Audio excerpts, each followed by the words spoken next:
욥기 28장은 지혜에 대한 욥의 찬양이 드러나는 본문입니다. 사실 본문 전체를 두고 볼 때 왜 욥이 갑자기 지혜에 대하여 논하고 있는지 의아하게 생각할 수도 있습니다. 그러나 욥의 세 친구 엘리바스, 빌닷, 소발은 계속해서 인과응보로 인한 재앙이 임했다는 주장을 굽히지 않았고 그것이 욥에게 커다란 상처를 안겨다 주었습니다. 따라서 반론을 펼치던 욥은 마침내 하나님의 형상을 닮은 인간이 놀라운 능력과 지식을 가지고 있음에도 불구하고 정작 삶의 문제에 대해서는 지혜를 갖추고 있지 못하다는 사실을 지적하면서 오늘 본문의 지혜에 대해 논하고 있는 것입니다. 먼저 욥은 인간이 얼마나 놀라운 일을 할 수 있는가에 대해 이야기하기 위해 광부를 예로 들고 있습니다. 오늘 본문에 나오는 것처럼 금, 은, 철, 동과 같은 금속은 자연에서 쉽게 얻을 수 있는 것이 아니라 광석을 캐내어 재련하는 일련의 과정들을 거쳐야 얻을 수 있는 보석들입니다. 그러니까 욥은 흙과 돌에서 금속을 뽑아내는 인간의 능력이 얼마나 대단한가 하는 것을 말하고 있습니다. 또한 사람들이 이 광석을 구하기 위해 땅속 깊은 곳까지 들어가 광석을 캐낸다는 사실을 언급합니다. 이는 다른 동물들이 갖추지 못한 능력입니다. 실로 인간의 기술과 지식을 살펴보면 감탄이 절로 나오곤 합니다. 하지만 이처럼 대단한 능력을 갖추고 있음에도 인간은 오히려 자기 생명의 참된 가치를 찾을 수 있는 곳으로 가지 않는 존재이기도 합니다. 자신의 능력과 힘을 너무도 과신한 나머지 하나님에 대하여 망각하며 이 땅을 살아가는 것입니다. 욥은 사람이 다른 동물들은 도무지 볼 수 없고 알 수 없는 곳까지 들여다보고 그곳에 무엇이 있는지 알고 있다고 언급합니다.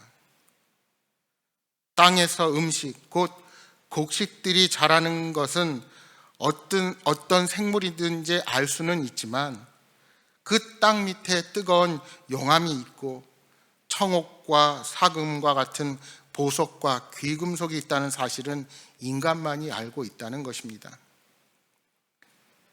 사람은 솔개나 매와 같은 시력을 갖추고 있지 않음에도 그 새들이 보지 못하는 것을 봅니다.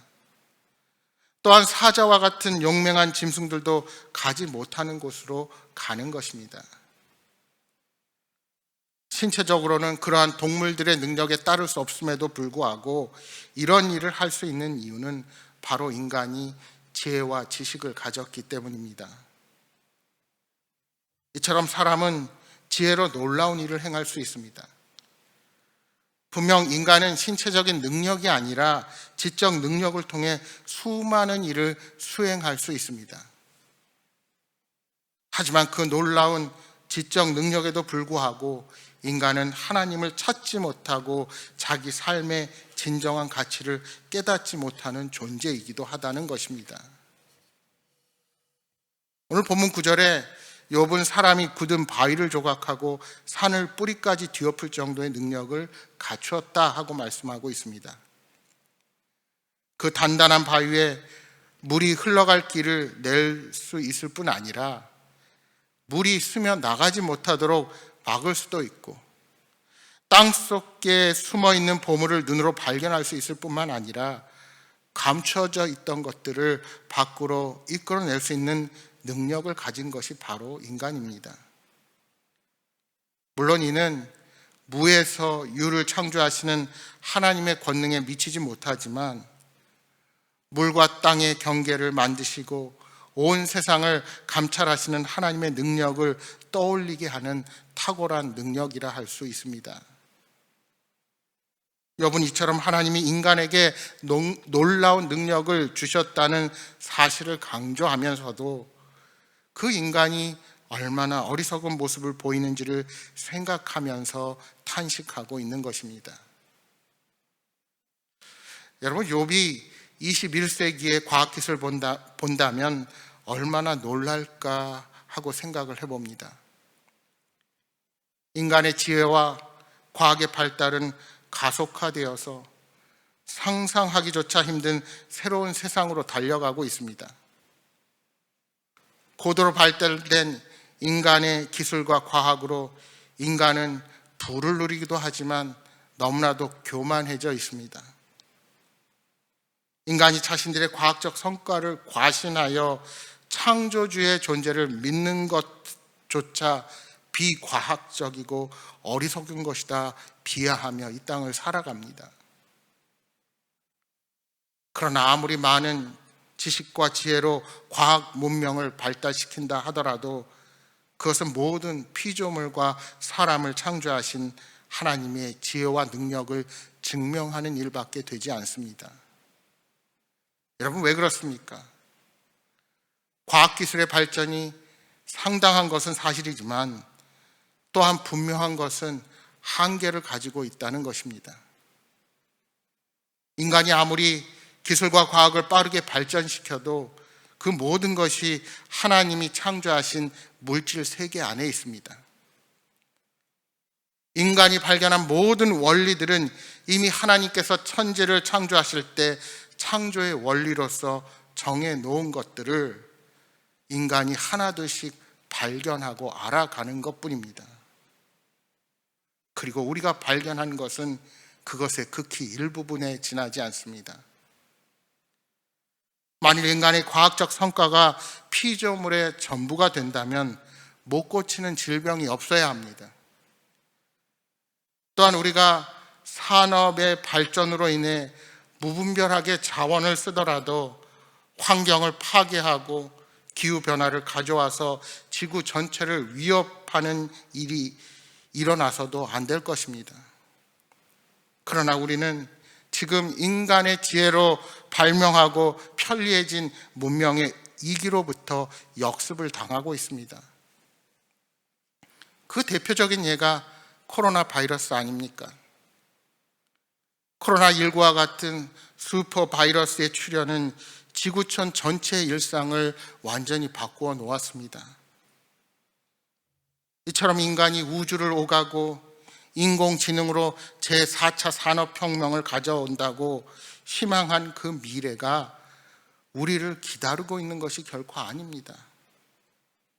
인간은 오히려 부의 불균형과 소수의 사람들이 독차지하는 권력 앞에서 또 다른 변화를 갈망하면서 이 모든 난제들을 타개해야 할 도전 앞에 서게 되는 것입니다. 그렇습니다. 인간의 지혜와 지식의 성과는 과히 크지만 그렇다고 인생의 많은 문제를 해결하지 못합니다. 그리고 무엇보다 죽음의 문제를 과학이 해결할 수 없습니다.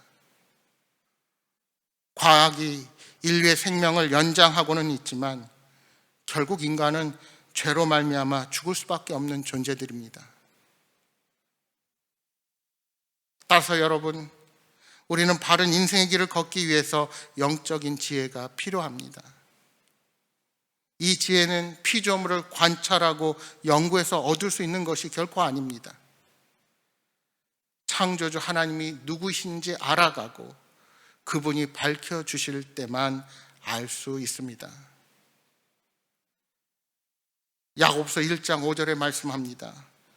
너희 중에 누구든지 지혜가 부족하거든 모든 사람에게 후히 주시고 꾸짖지 아니하시는 하나님께 구하라.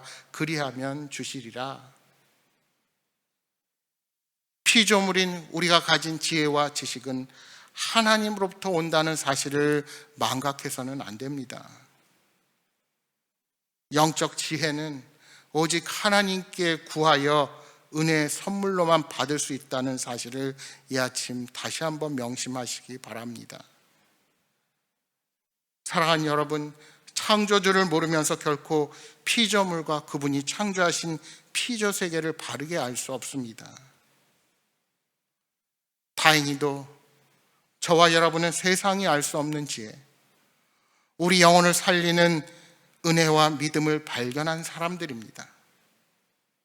그렇다면 이제 우리는 그 은혜와 믿음을 가지고 이 땅을 살아가야 합니다. 그 복음의 기쁜 소식을 전하며 날마다 주님이 주시는 기쁨과 평안 가운데 거하는 여러분 모두가 되시기를 주님의 이름으로 축복합니다.